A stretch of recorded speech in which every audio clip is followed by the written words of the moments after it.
Thank you. It is a great honor to be part of this panel devoted to this topic in this setting during International Women's Week 2008. Important contact points exist between Catholic social thought and the theme of this year's meeting of the UN Commission on the Status of Women, Financing for Gender Equality and the Empowerment of Women.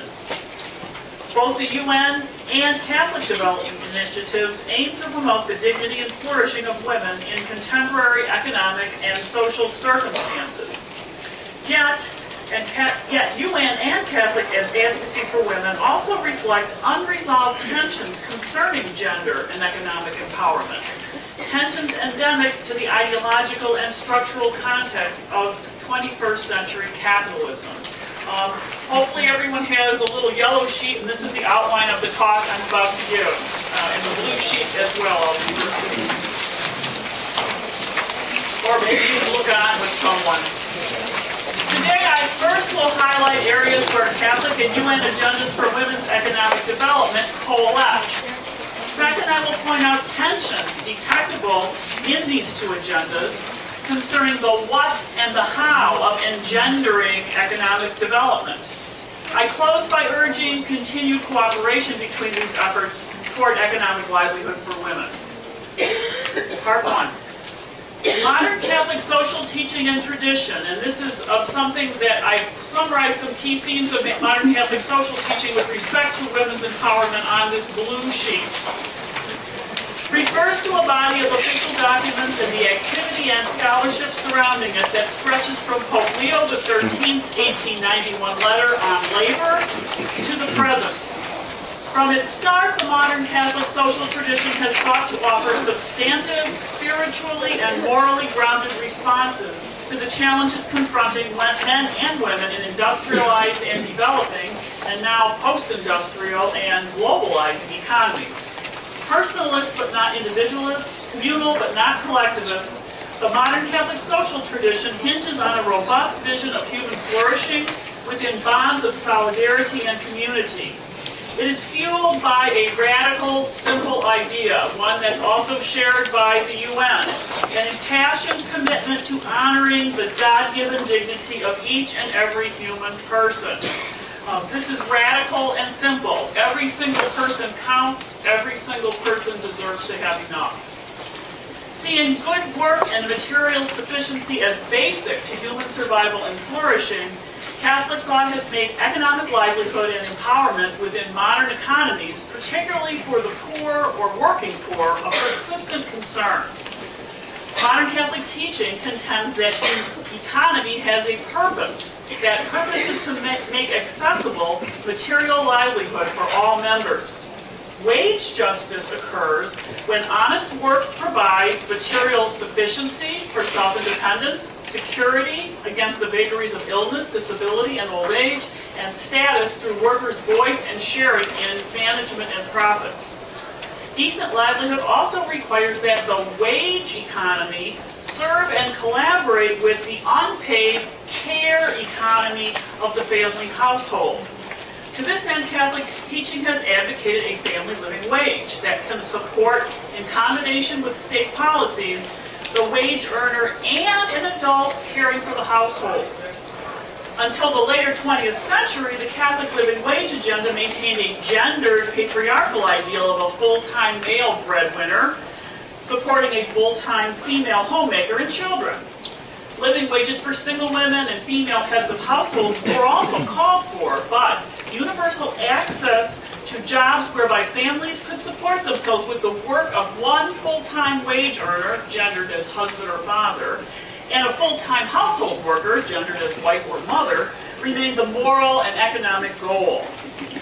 As latter century economic and social changes increasingly drew women into the wage workforce throughout the world, for some by choice, for most by necessity, Catholic rhetoric expanded to champion women's full and equitable participation in all economic sectors. But official teaching has continued to insist that labor force participation ought not require that women give up their duties and unique role in the care economy of the household, especially as mothers of young children. Modern Catholic teaching on women's livelihood in sum contends that a market economy should serve the livelihood of all participants. It upholds the significance of the unwaged care economy and women's contributions to that, and it advocates for access to living wages and dignified work conditions for men and women alike. All of these claims are compatible with the UN's millennial commitments to gender equality and economic empowerment.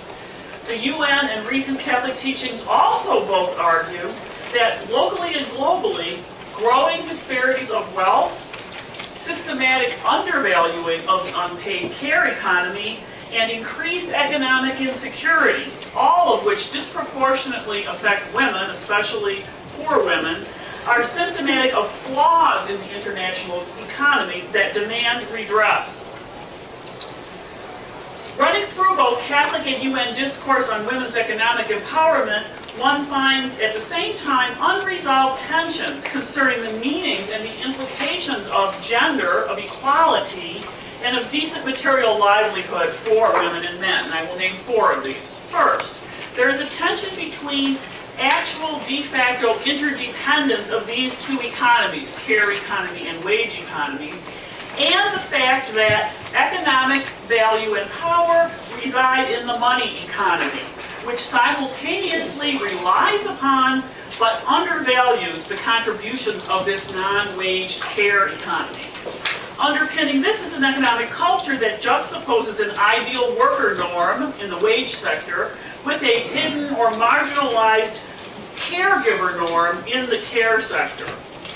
A second tension exists between the push toward equal opportunity for women and men in the paid workforce versus, in most cultures, women's typically heavier responsibilities in the unpaid care workforce. The upshot is women's diminished capacity to perform as ideal workers, which under current arrangements carries severe economic penalties for women. Third, there is a tension between change agendas that frame gender equality as identical or equally shared rights and responsibilities for men and women in both the paid economy and the care economy. Sometimes these are called social partnership or universal breadwinner caregiver models. And change agendas that designate women as differently involved and probably more heavily involved than men in the work of the care economy. This tension is especially evident in the mix of equal rights and participation talk and gender complementarity talk one finds in recent Catholic social teaching. Fourth, underlying all these tensions are perhaps incorrigibly varied, at times conflicting views concerning the meaning of human sexual difference and the implications of being a man or being a woman for personal, family, and economic relations and practices.